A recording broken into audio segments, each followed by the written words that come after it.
ಕಾವೇರಿ ಬಿಕ್ಕಟ್ಟಿಗೆ ರಾಜ್ಯ ಸರ್ಕಾರ ಸೂತ್ರ, ಕಾವೇರಿ ವಿಚಾರದಲ್ಲಿ ರೈತರ ರಕ್ಷಣೆಗೆ ಸರ್ಕಾರ ಬದ್ಧ ಅನ್ನುವಂತಹ ಮೆಸೇಜ್.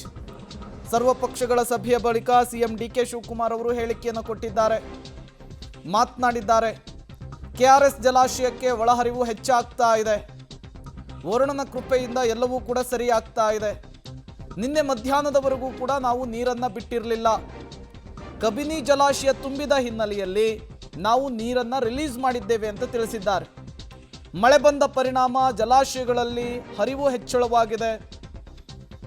ಕುಡಿಯುವ ನೀರಿಗೆ ತೊಂದರೆ ಆಗದಂತೆ ಸರ್ಕಾರ ಕ್ರಮವನ್ನು ತೆಗೆದುಕೊಳ್ಳುತ್ತೆ ಅಂತ ಹೇಳಿ ಡಿಕೆ ಶಿವಕುಮಾರ್ ಅವರು ತಿಳಿಸಿದರು. ನಾನು ಮಂತ್ರಿ ಆದಮೇಲೆ ಇನ್ನೊಂದು RTMC ಮಾಡಬೇಕು ಅಂತ ಅದಕ್ಕೊಂದು ಆರ್ಡರ್ ಮಾಡಿದ್ದೆ.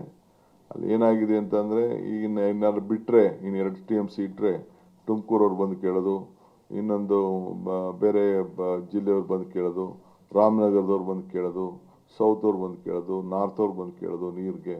ಇವೆಲ್ಲ ಆಗಬಾರ್ದು ಅಂತೇಳಿ ಬರೀ ಕುಡಿಯೋ ನೀರಿಗೆ ಮಾತ್ರ RTMC ಸ್ಪೆಸಿಫಿಕ್ ಇಡಬೇಕು ಅಂತ ಮಾಡಿದ್ದಾರೆ. ಅದನ್ನು ಸೇರಿಸಿದ್ರು.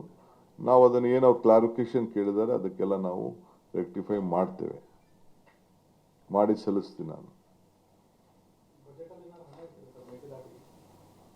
ಟೈಮ್ ಬಂದಾಗ ಅದಕ್ಕೆ ಉತ್ತರ ಕೊಡ್ತೀನಿ. ನಾನು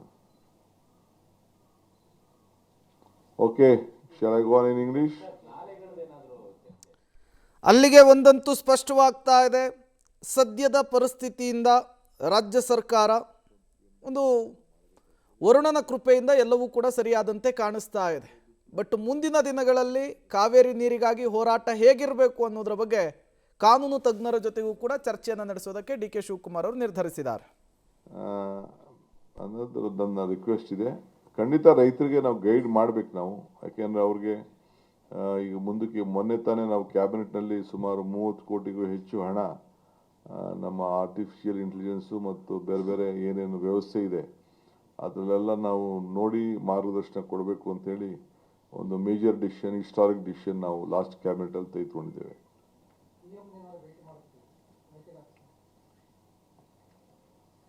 ಟೈಮ್ ಅದಕ್ಕೆ ಉತ್ತರ ಕೊಡ್ತದೆ.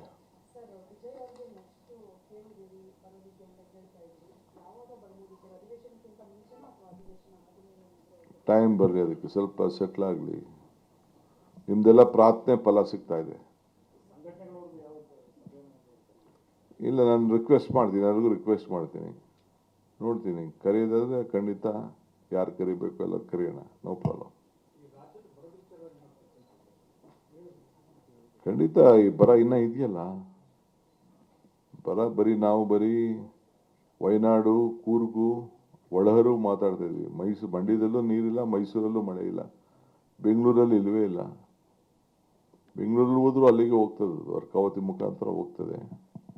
ಇಡೀ ರಾಜ್ಯದಲ್ಲಿನ ಬರ ಛಾಯೆ ವಿಪರೀತ ಹೆಚ್ಚಿಗೆ ಇದೆ.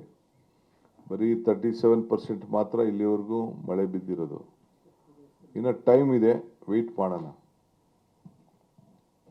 Okay, so today we had ಸರ್ವಪಕ್ಷಗಳ ಸಭೆಯ ಬಳಿಕ ಡಿಕೆ ಶಿವಕುಮಾರ್ ಅವರು ಮಾಧ್ಯಮಗಳಿಗೆ ಸಭೆಯಲ್ಲಾದಂತಹ ವಿಚಾರಗಳ ಬಗ್ಗೆ ಬ್ರೀಫ್ ಅನ್ನು ಮಾಡಿದ್ದಾರೆ. ಕೇಂದ್ರ ಸಚಿವರಿಂದ ಮಾಹಿತಿ ಪಡೆದುಕೊಂಡಿದ್ದೇನೆ, ಮಾಜಿ CMಗಳಿಂದ ಸಲಹೆಯನ್ನು ಪಡೆದುಕೊಂಡಿದ್ದೇನೆ, ಅದಾದ ಮೇಲೆ ಒಂದು ನಿರ್ಧಾರಕ್ಕೆ ಬಂದಿದ್ದೇವೆ. ವರುಣನ ಕೃಪೆಯಿಂದ ಸದ್ಯಕ್ಕಿರುವಂತಹ ಸಮಸ್ಯೆ ಸಲೀಸಾಗಿ ಬಗೆಹರಿದಿದೆ ಅನ್ನೋದು ಡಿಕೆ ಶಿವಕುಮಾರ್ ಅವರ ಮಾತಿನ ತಾತ್ಪರ್ಯ. ಮುಂದಿನ ದಿನಗಳಲ್ಲಿ ಹೋರಾಟದ ಬಗ್ಗೆ ಚರ್ಚೆ ಮಾಡ್ತೀವಿ ಅಂಥೇಳಿ ಈ ವಿಚಾರಕ್ಕೆ ಸಂಬಂಧಪಟ್ಟಂತೆ ಡೀಟೇಲ್ಸನ್ನು ಕೊಡೋದಕ್ಕೆ ಸುಖೇಶ್ ಅವರು ಸಂಪರ್ಕದಲ್ಲಿ ಜಾಯಿನ್ ಆಗಿದ್ದಾರೆ. ಸುಖೇಶ, ಡಿಕೆ ಶಿವಕುಮಾರ್ ಅವರು ಸುದ್ದಿಗೋಷ್ಠಿಯನ್ನು ನಡೆಸಿ ಒಂದನ್ನಂತೂ ಸ್ಪಷ್ಟಪಡಿಸಿದರು. ಸದ್ಯಕ್ಕೆ ಬಂದಿರುವಂತಹ ಸಮಸ್ಯೆಯಿಂದ ಸರ್ಕಾರ ಪಾರಾಗಿರೋದು ಅವರ ಮಾತಿನಲ್ಲೂ ಕೂಡ ಗೊತ್ತಾಗ್ತಾ ಇತ್ತು. ಬಟ್ ಒಟ್ಟಾರೆಯಾಗಿ ಈ ಪ್ರೆಸ್ ಮೀಟ್ನ ತಾತ್ಪರ್ಯ ಏನು ಅಂತ ಹೇಳಿ ಸುಖೇಶ್? ಪ್ರೇಮ್ ಸದ್ಯಕ್ಕೆ ಸರ್ಕಾರ ಕಾವೇರಿ ನೀರಿನ ವಿಚಾರದಲ್ಲಿ ಬೀಸುವ ದೊಣ್ಣೆಯಿಂದ ತಪ್ಪಿಸಿಕೊಂಡಂತೆ ಕಾಣಿಸ್ತದೆ. ಇದಕ್ಕೆ ಕಾರಣವಾಗಿರುವಂಥದ್ದು ಪ್ರಕೃತಿ. ಅಂದರೆ ಮಳೆ ಅನಿರೀಕ್ಷಿತವಾಗಿ ಏನು ಬಂದಿರಲಿಲ್ಲ ನಿರೀಕ್ಷಿತ ಪ್ರಮಾಣದಲ್ಲಿ.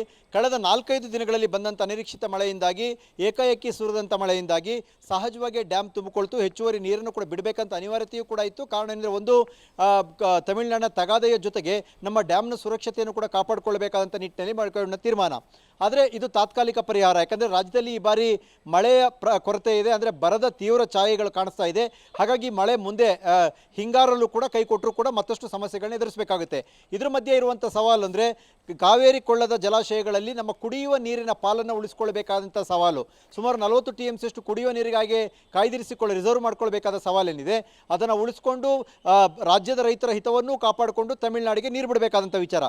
ಎಲ್ಲದಕ್ಕಿಂತ ಪ್ರಮುಖವಾಗಿ ಮಳೆಯ ಕೊರತೆಯಾದಾಗ ಆಗುವಂಥ ಸಮಸ್ಯೆಗಳು, ವಿಶೇಷವಾಗಿ ಏನು ಮಳೆಯ ಕೊರತೆಯನ್ನು ಎದುರಿಸ್ತೀವಿ ಮತ್ತು ಆ ಸಂದರ್ಭದಲ್ಲಿ ತಮಿಳುನಾಡು ತೆಗೆಯುವಂಥ ಖ್ಯಾತೆ ಮತ್ತು ಪ್ರತಿ ಬಾರಿಯೂ ಕೂಡ ಇದು ಕೋರ್ಟ್ ಮೆಟ್ಟಿಲೇರುವಂಥ ಟ್ರಿಬ್ಯುನಲ್ ಮುಂದೆ ಹೋಗುವಂಥದ್ದು ಇವೆಲ್ಲವೂ ಕೂಡ ಒಂದು ರೊಟೀನ್ ಅನ್ನುವಂಥ ರೀತಿಯಲ್ಲಿ ಆಗುತ್ತೆ ಮತ್ತು ರಾಜ್ಯಕ್ಕೆ ಅನ್ಯಾಯ ಆಯಿತು ಅನ್ನುವಂಥ ಕೂಗು ಕೂಡ ಹೊಸ್ತಲ್ಲ ಮತ್ತು ಅನ್ಯಾಯವಾಗ್ತಾ ಇರುವಂಥದ್ದು ಕೂಡ ಸುಳ್ಳಲ್ಲ.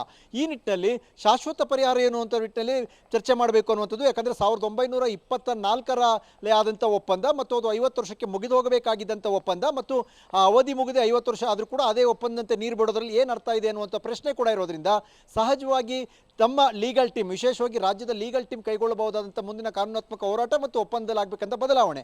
ಯಾಕಂದರೆ ಕಳೆದ ಇಷ್ಟು ವರ್ಷದಲ್ಲಿ ನದಿ ಪಾತ್ರದಲ್ಲಿ ಆಗಿರುವ ಬದಲಾವಣೆ, ಜನಸಂಖ್ಯೆಲಾಗಿರುವ ವ್ಯತ್ಯಾಸ, ಕೃಷಿ ಭೂಮಿಯಲ್ಲಿ ಆಗಿರುವಂಥ ವ್ಯತ್ಯಾಸ, ಎರಡು ರಾಜ್ಯಗಳ ನಡುವೆ ಹರಿಯುವಂಥ ನೀರಿನ ಪ್ರಮಾಣದಲ್ಲಿನ ವ್ಯತ್ಯಾಸ ಎಲ್ಲವೂ ಕೂಡ ಪರಿಣಾಮ ಬೀರುತ್ತೆ. ಅವೆಲ್ಲವನ್ನು ಸರಿಪಡಿಸುವ ನಿಟ್ಟಿನಲ್ಲಿ ಒಂದು ತೀರ್ಮಾನಕ್ಕೆ ಬರಬೇಕಾಗುತ್ತೆ. Prem. Okay, thank you Sukesh ತಮ್ಮೆಲ್ಲ ಮಾಹಿತಿಗಾಗಿ. ಒಟ್ಟಾರೆಯಾಗಿ ಸದ್ಯಕ್ಕೆ ವರುಣನ ಕೃಪೆಯಿಂದ ಸರ್ಕಾರ ಈ ಸಂದಿಗ್ಧ ಪರಿಸ್ಥಿತಿಯಿಂದ ಪಾರಾಗಿರೋದು ಸ್ಪಷ್ಟವಾಗಿ ಗೊತ್ತಾಗ್ತಾ ಇದೆ. ಬಟ್ ಮುಂದಿನ ದಿನಗಳಲ್ಲಿ ಮತ್ತಷ್ಟು ಮಳೆ ಕೈಕೊಟ್ಟಿದ್ದೇ ಆದರೆ ತಮಿಳುನಾಡು ತೆಗೆಯುವಂತಹ ಖ್ಯಾತೆಗೆ ಯಾವ ರೀತಿ ಕೌಂಟರ್ ಕೊಡಬೇಕು, ಲೀಗಲಿ ಹೇಗೆ ಮೂವ್ ಆಗಬೇಕು ಅನ್ನೋದರ ಬಗ್ಗೆಯೂ ಕೂಡ ಕಾನೂನು ತಜ್ಞರ ಜೊತೆಗೆ ಸರ್ಕಾರ, ಸಿಎಂ ಚರ್ಚೆಯನ್ನು ನಡೆಸೋದಕ್ಕೆ ನಿರ್ಧರಿಸಿದ್ದಾರೆ.